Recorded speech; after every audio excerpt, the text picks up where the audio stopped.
కడియాపులంక నర్సరీలో ఆపరేషన్ చిరుత కొలికి రాలేదు. 60 మంది ఫారెస్ట్ సిబ్బంది 8 బృందాలుగా చిరుత కోసం అన్వేషిస్తున్నారు. అయితే చిరుత జాడ మాత్రం కానరాలేదు. 20 ట్రాప్ సీసీ కెమెరాలు ఫోన్లలో ఎక్కడా చిరుత జాడ చిక్కలేదు.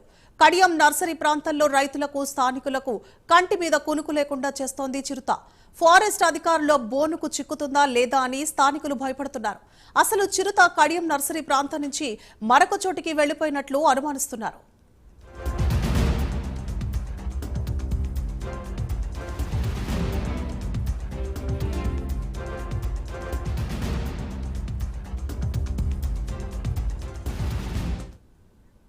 గత 2 రోజులుగా చిరుత ఆనవాళ్లు దొరకలేదని డీఎఫ్ఓ భరణి తెలిపారు. వర్షం కారణంగా పాదముద్రాలు ఏర్పడలేదన్నారు.